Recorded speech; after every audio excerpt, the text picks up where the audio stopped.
Ciudades Invisibles. Regenerades. Un espacio de género y derechos humanos.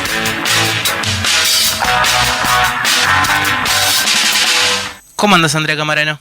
Muy buenos días, Diego. Buenos días para Fede y para todos y todas del otro lado. Un gusto estar nuevamente en este espacio de género y derechos humanos que tenemos junto a Jimena García para hablar sobre un tema muy importante. En este caso, nos venimos a Ciudades para volver a charlar sobre eutanasia y los aportes de la sociedad civil a esta discusión y a este tema tan relevante, con todo lo que ha pasado también este año. Junto a Florencia Salgueiro hemos conversado el año pasado y ahora, pasado algunos meses, tenemos muchas cosas para seguir debatiendo sobre este proyecto de derechos humanos y por eso es que lo traemos a Regenerades. Muy buenos días, Florencia Salgueiro, de Empatía Uruguay. Buenos días, Andrea, buenos días, Diego, y bueno, muchas gracias por la invitación y por este espacio en la radio para contar un poco en qué está todo esto. Bueno, para quienes no saben, Empatía Uruguay es un grupo de ciudadanos y ciudadanas de a pie, militantes políticos de diferentes partidos políticos y sectores, miembros de organizaciones civiles, profesionales y dirigentes de diferentes ideologías y creencias, unidos y unidas por un mismo y único objetivo: conseguir el mayor apoyo posible para lograr la aprobación del proyecto de ley sobre eutanasia y suicidio asistido, que realmente tenemos algunas novedades para compartir con Florencia. Y esta charla también a Regenerades la motivó la comparecencia en la Comisión de Salud, que recibió nuevas delegaciones recientemente para que se expidan respecto a la ley de eutanasia y suicidio asistido. Empatía participó de esta comparecencia a la Comisión de Salud, así que, Florencia, contanos un poco cómo estuvo esa reunión primero y también los avances con respecto al proyecto de ley, porque quizás para quienes no saben, esos dos proyectos que hubo en su momento de Ope Pasquet, del Frente Amplio, bueno, hubo algunas modificaciones que nos gustaría que compartieras con nosotros y nosotras. Bueno, estuvimos en la comisión en realidad también por segunda vez porque habíamos estado por Zoom el año anterior, pero sí, bueno, es distinto estar ahí en presencia de nuestros representantes. Yo creo que algo bueno de esta ley es que se recibieron muchísimas delegaciones y algunas en 2 ocasiones incluso.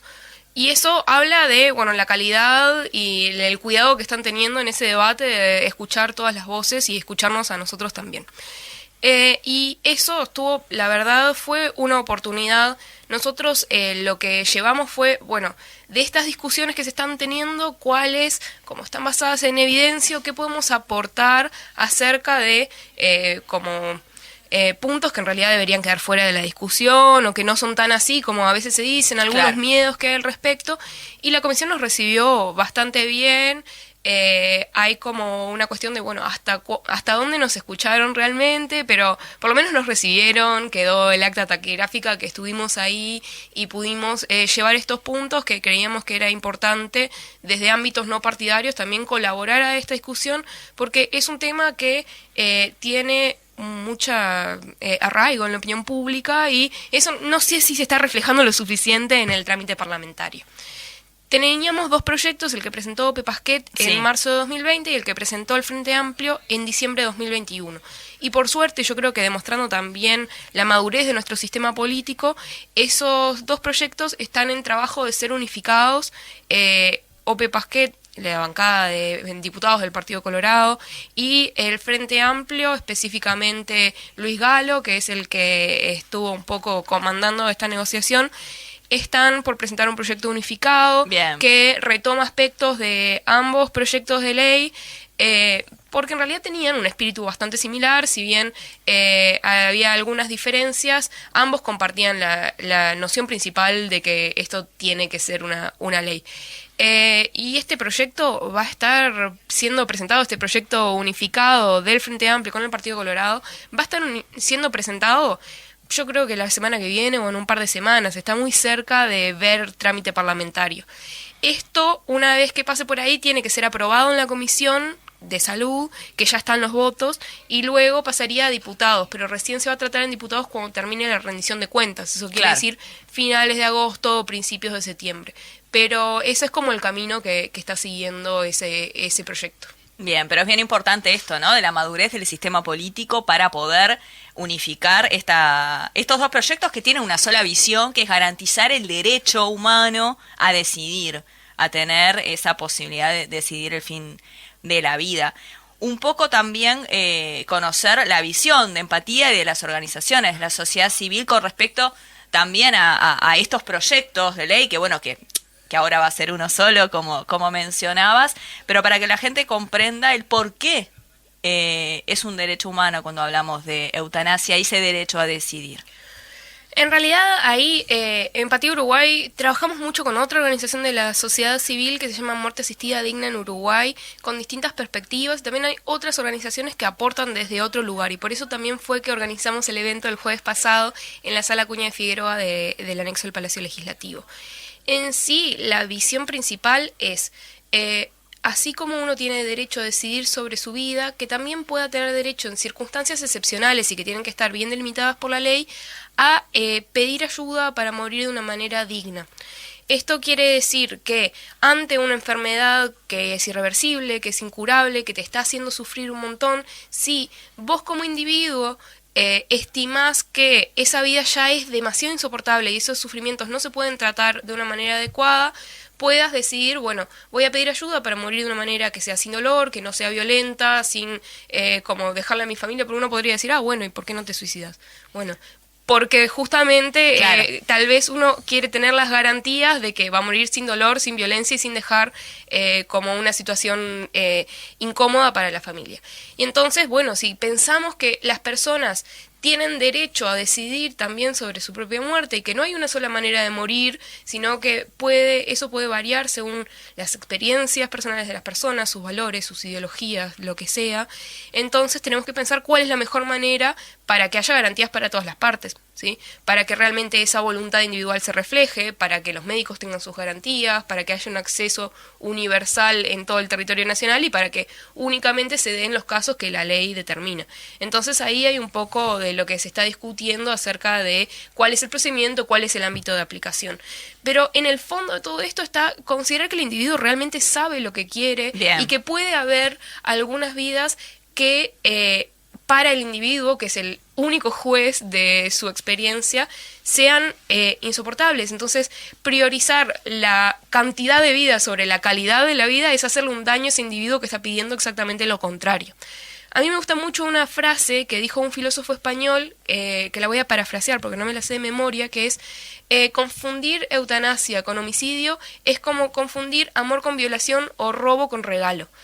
¿Por qué? Porque en el centro de todo esto está esa voluntad de la persona. Así como si vos me robás algo es distinto a si yo te lo regalo, es distinto decir, bueno, entonces vas a salir a matar gente, que es algo como que a veces aparece en ese debate, a decir, sí, es la persona la que con su voluntad, con su consentimiento, con su solicitud, siendo un adulto, teniendo la capacidad psíquica para hacer eso, está diciendo, bueno, esto ya no da para más y tenemos que, en lugar de hacer como que eso no sucede, o ignorarlo directamente o decirle estás equivocado, respetarlo y acompañarlo también en esos momentos, incluso si es algo que capaz que yo no haría o capaz que no es lo que yo deseo para mí, respetando que esa persona sí lo quiere y que es una persona que tiene el raciocinio para decidir sobre eso. Entonces, bueno, cortar un poco con la hipocresía de que solo hay un tipo de muerte y que hoy en día está todo bien, porque no lo está. Exactamente, ser empático justamente como bien se llama el grupo, pero es por ahí también, en tener en cuenta la voluntad y lo que la otra persona está decidiendo y no anteponer lo que yo pienso y mi juicio. Exactamente. También, bueno, con respecto al proyecto, y ya vamos a entrar en la charla del jueves, que es bien interesante conocer un poquito más sobre esas visiones de la sociedad civil. Uno de los cambios ya confirmados es la derogación del artículo 46 del Código de Ética Médica, que plantea la eutanasia activa, entendida como la acción u omisión que acelera o causa la muerte de un paciente. Es contraria a la ética de la profesión. ¿Cómo lo ven desde Empatía? ¿Es necesaria esta derogación? Bueno, en sí, desde Empatía, nosotros no hemos como ido artículo por artículo, porque en sí nuestro rol en esto ha sido más de difusión, de colaborar al debate, a que el debate sea con evidencia y demás. Pero sí, esta derogación, por lo que hemos visto, entre otras cosas, de otras delegaciones, claro, de la Facultad de Derecho, que fue explicar qué tenía que ver todo esto, es en sí el Código de Ética Médica está reflejado en una ley. Y una ley posterior deroga una ley anterior. Entonces cualquier ley que dijese, bueno, la eutanasia está permitida en estas circunstancias, ya estaba derogando ese artículo 46 que decía que no está permitida y que es una falta. Que es contraria a la ética médica y por lo tanto un médico puede verse sancionado por participar de estos procedimientos. La cuestión es siempre que los que legislan y los que deciden sobre qué cosas son delitos y qué cosas no, son los legisladores, que son los que fueron elegidos por el cuerpo electoral, que somos todos y todas los uruguayos. Entonces, en sí, está en manos de los legisladores decidir sobre esto y no en manos de una colectividad que, si bien obviamente es protagonista y fue escuchada y fue recibida y tiene bastante para decir sobre esto, esos intereses particulares no pueden estar en el medio de lo que los legisladores estiman que es un derecho para la población y que así lo muestra también que la población lo quiere, ¿sí? De hecho, igual, en esta encuesta que hizo equipos consultores por encargo del Sindicato Médico del Uruguay, pero no únicamente entre médicos afiliados del sindicato, se mostró que el 82% de los médicos está a favor de la legalización de la eutanasia en Uruguay. Entonces, también, si esto pasase por las instancias internas del colegio médico, que evidentemente va a pasar tarde o temprano, Sí. Ese 82% es un número muy grande. No es como que estamos yendo en contra de los médicos, porque son los mismos médicos que respondieron a esta encuesta y dijeron que en un 82%, 4 de cada 5 piensan que esto tiene que ser una ley. Entonces, es una cuestión más procedimental que realmente de fondo. Sin duda que es una cifra muy alta que los médicos y médicas estén a favor de esta ley. También Pero sí. podría pasar, quería preguntar esto, como por ejemplo pasó con la ley de interrupción voluntaria del embarazo, de que, o sea, suponiendo que entra en vigencia, ¿no?, una reglamentación específica para la eutanasia, de todas maneras podría haber médicos y médicas que puedan Sí, que son objetores de conciencia. objetor de conciencia. Sí, sí, sí. Caería en ese ámbito. Sí, de hecho, una de las cuestiones que se estaba trabajando en el proyecto unificado, hasta donde conozco, era cuáles eran los mecanismos para que ningún médico se vea obligar a hacer algo que va en contra de sus valores. Por lo tanto, si no comparte esto, no quiere ser partícipe, ya sea en un caso específico o en general no quiere ser parte, tenga los mecanismos para no verse obligado, por supuesto, actuar con toda su libertad y de acuerdo a su conciencia, al mismo tiempo que se vea garantizado el derecho de la persona. Por lo tanto, ahí también sé que los legisladores están tomando en cuenta, bueno, los déficits que hubo en la aplicación de la ley de interrupción voluntaria del embarazo para garantizar que en todo el territorio nacional, todas las instituciones garanticen que las personas puedan acceder a esto por igual. Perfecto. Y yendo también a algunas cifras que mencionábamos, el 82% de los médicos y médicas en la encuesta del 2020, del 2021, en una encuesta de la consultora Cifra que realizó hace semanas nada más, se le preguntaba a las personas a través del muestreo si estaban a favor de la eutanasia y el 55% está de acuerdo con legalizar la eutanasia en Uruguay. Y el 25% se opone. Pero a esto se le suma un 20% que no tiene posición tomada. Y justamente esta encuesta también de los médicos y médicas a través del sindicato médico, que es bien importante también tenerlo en cuenta. También, yendo para que no nos quedemos sin tiempo, al espacio, a la actividad que realizaron el jueves pasado en el anexo del Palacio Legislativo, donde la sociedad civil hizo sus aportes. Bueno, tenemos ELA, fue una de las organizaciones a través de Carolina Rius, que habló sobre experiencias desde el trabajo con pacientes con ELA. Lucas Correa de Desclav Colombia habló sobre el funcionamiento de la eutanasia legal en su país.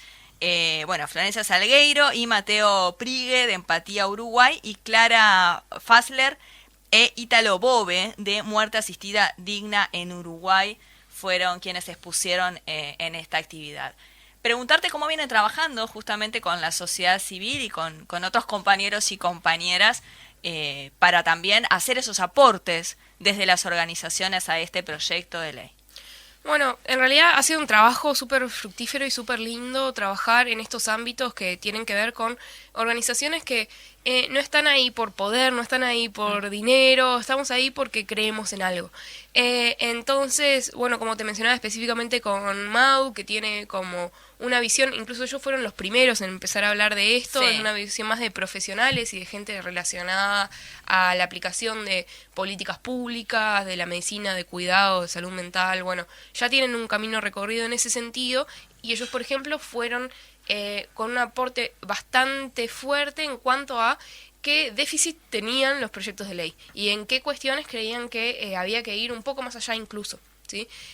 Y algunas críticas, por ejemplo, ellos originalmente eran bastante críticos al proyecto de OPE por ser un proyecto como de mínima que establecía la despenalización del acto, pero no que fuese un derecho. Ellos eran de los que reclamaban justamente que esto tenía que ser un derecho y por lo tanto que todas las personas tenían que poder acceder a esto, que no era solo despenalizar, sino que había que ir un poco más allá. Entonces, esos aportes son súper importantes. Desde Empatía tuvimos como otro rol que es más, bueno, que ese 82% de los uruguayos y uruguayas que contestaron en una encuesta que están a favor, vean reflejado ese punto en los debates, vean reflejado en lo que dicen los legisladores, lo que se dice en los medios de comunicación y también como algunos cucos que se agitan a veces, bueno, que haya alguien contrarrestando eso, que no es tan así. Eso fue un poco lo que quisimos llevar el viernes. Y por otro lado, en esta ocasión se sumó desde Uruguay, tenemos ELA, que es una organización que trabaja específicamente con enfermos y familias con esclerosis lateral amiotrófica, que es una de las enfermedades que está como en el centro de todo esto. Y algo que me pareció interesantísimo del trabajo que hacen ellos es que Carolina Rius compartía, y está en el video que nosotros colgamos de nuestro canal de YouTube, que Sí. está muy bueno, lo recomiendo, cómo fue una evolución llegar a la conclusión de que la eutanasia tiene que ser legal. Porque en un principio este es un tema que asusta un montón y que puede Claro parecer que muy sí. contradictorio a muchas cosas y que realmente no es fácil. Nadie amaneció con la certeza de todo esto. Es algo que genera un montón de miedos. Pero ella decía justamente cómo por el trabajo con las personas que explicaban qué era lo que necesitaban y qué pasa cuando esa necesidad no es respondida o es ignorada o es negada tanto por las familias como por el sistema médico en general. Bueno, viendo eso, cómo llegaron a la conclusión de que a esas personas no las podemos ignorar y hay que darle garantías y mecanismos para ser respetadas. Y que me gustó mucho esa idea de, bueno, desde la experiencia, desde la realidad, basado en lo que pasa hoy en día en el Uruguay, no podemos dejar de hacer algo al respecto. Y por último, fue muy interesante también que desde Colombia nos contasen un poco, porque el sistema de ellos es distinto. En vez de tener una ley, fue a través de una sentencia, entonces la aplicación y todo lo demás, el mecanismo es distinto, pero estuvo muy bueno para pensar en cuáles pueden ser los escollos para la aplicación hoy en día, porque si Claro. bien estamos haciendo una ley, todos sabemos que con hacer una ley no es suficiente, sino que para la implementación hace falta haber pensado bien las cosas. Y entonces, para no caer en los mismos agujeros que caen ellos a veces, nos estuvieron contando. Y esto también es parte de algo más amplio, ¿no? En varios lugares de América Latina se está discutiendo esto. En Argentina hay proyectos de ley para la eutanasia. En Chile lo están viendo si no entra en la Constitución. O sea, en Perú el caso de Ana Estrada está hoy en día en los tribunales, ya se habilitó, por lo tanto hay algo que se está moviendo mucho más allá de nosotros, y formar parte de todo ese avance fue muy importante para nosotros también, como reconocer que no estamos inventando la rueda, sino que estamos construyendo sobre los hombros de gigantes, y también como somos parte de algo que va a seguir más allá de nosotros también. Totalmente, sentirse apoyados por otras experiencias de la región es sumamente importante. Y preguntarte también sobre tu exposición y lo que estuvieron hablando sobre la desmistificación de los mitos que existen con respecto a este tema, que podríamos hacer una entrevista específicamente sobre eso, porque uno de los mitos que se propone desmontar es la contraposición entre la eutanasia y los cuidados paliativos. Contanos un poquito al respecto de esto. Bueno, los cuidados paliativos son los cuidados al final de la vida, que son importantísimos cuando ya se sabe que la persona no tiene cura, que ya tiene una enfermedad que es irreversible. Estos cuidados para aliviar sus síntomas, acompañarla desde un ámbito interdisciplinario, y son importantísimos para mejorar el bienestar y para pasar esos últimos tiempos, que pueden ser cortos o pueden ser largos, de la mejor manera posible. Hay una ley de cuidados paliativos que ya pasó por diputados, que se votó por unanimidad, ahora está esperando ser tratada en senadores y también, bueno, está esperando tener el presupuesto y la voluntad política para que se aplique, ¿no? Entonces hay gente que te dice, bueno, cuidados paliativos sí, eutanasia no, porque lo ven como contrapuesto y nosotros desde Empatía no compartimos para nada esa visión. Creemos que ambas cosas tienen que ser legal y ambas cosas tienen que tener... todas las personas tienen que tener acceso a ambas cosas. Ahora, pensar que con los cuidados paliativos se pueden aliviar todos los dolores es pecar un poco de soberbia. Porque hoy en día las personas reales que viven en Uruguay, incluso las que tienen los mejores niveles de cuidados paliativos, acceso a las mejores tecnologías y fármacos, te dicen, bueno, hasta acá llegué, tal vez este dolor no se alivia con más morfina ni con más acompañamiento. Yo lo que quiero es otra cosa. Entonces, decirle a esa persona, no, bueno, pero mira, nosotros ya tenemos cuidados paliativos, fin de nuestros servicios, es súper cruel. Entonces, si bien sí hay personas que necesitan cuidados paliativos y que es muy importante que accedan a eso, incluso si el 100% de la población accediese, vas a tener igual casos excepcionales de personas que no van a sentirse suficientemente bien con esto. Entonces no lo puedes ignorar. Tenés que avanzar en las dos cosas conjuntamente.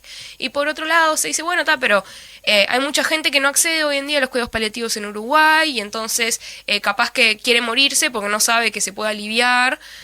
Está todo bien, estamos súper de acuerdo con avanzar en el acceso a cuidados paliativos. Uruguay es el mejor país en América Latina en ese sentido, pero hay una diría yo, manipulación de los datos que se utiliza, que es solo el 50% de la población accede a cuidados paliativos, pensando el 50% no accede, la mitad de la población uruguaya no accede, y eso en realidad no es verdad por cómo se construye el dato de cuánta población accede, que es contra un número de cuántas personas estadísticamente es de esperar que se enfermen y cuántas personas es de esperar que necesiten, y con respecto a ese número que es abstracto se contrasta a un número real que es cuántas personas accedieron. Eso te da un índice de cuántas accedieron, pero no de cuáles no accedieron, porque puede haber sido que con la medicina familiar o el médico general hayan tenido alivio suficiente, puede haber sido que no querían estar en cuidados paliativos, o puede haber sido que realmente no tuviesen acceso. Pero en realidad, si pensás que el número se construye así y que ningún país del mundo llega al 100% de cuidados paliativos, justamente por cómo se construye el dato, entonces decir, bueno, primero hablemos de cuidados paliativos y después de eutanasia, ¿qué pasa? ¿Cómo vas a poner ese límite? ¿Con qué criterio vas a decir el 70, el 80%? Bueno, pero ¿cómo? ¿Qué quiere decir eso? Y mientras tanto, ¿qué vas a hacer con la gente que ni siquiera si tuviese cuidados paliativos se sentiría bien? Entonces, ahí hay como un escollo que es muy fácil de sortear, que es decir, ambas. Como ha pasado en países que tienen los mejores cuidados paliativos de Europa, están en 3 de los 5 países que tienen mejores cuidados paliativos de Europa tienen también eutanasia legal, y algunos desde antes que tienen ley de cuidados paliativos.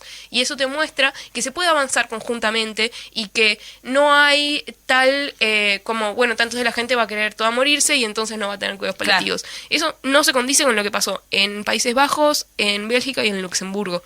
Si no pasó ahí, ¿por qué pasaría acá? ¿Sí? Entonces, en realidad, se puede avanzar en ambas cosas. La eutanasia no va a ser un obstáculo para que la implementación de los cuidados paliativos avance. En realidad, eso va a tener más que ver con la voluntad política que haya para hacerlos avanzar. Y por lo tanto, condicionar una cosa a la otra es una manera de tratar de embarrar la cancha, no un argumento real por el bienestar de las personas. Perfecto, una cosa no quita la otra, sino que ambos son derechos humanos. Ya nos estamos yendo, simplemente en síntesis, que preguntarte por qué la eutanasia tiene que ser legal en nuestro país. Porque las personas tenemos derecho a decidir cómo vivimos y cómo morimos, y una muerte pacífica, indolora, cuando el sufrimiento es demasiado grande, puede ser el mejor regalo que le podemos hacer a una persona, puede ser la manera de respetarla hasta los últimos momentos, tratarla como si fuese una persona y no un objeto, y entonces lo que queda es garantizar que eso funcione bien con las limitaciones que haya que tener. Pero seguir ignorando la situación hoy en día de las personas que tienen sufrimientos insoportables es una injusticia tremenda para con esas personas. Florencia Salgueiro de Empatía Uruguay, muchísimas gracias por estos Muchas gracias minutos. a ustedes también por tenerme. Andrea, muchas gracias por tu participación, como siempre, en Regenerades, el espacio junto a Jimena García. En 15 días te reencontramos, ¿te parece? Así es, en 15 días, el miércoles a las 9:30 de la mañana aquí en Ciudades Invisibles. Muchas gracias. Estás escuchando Ciudades Invisibles.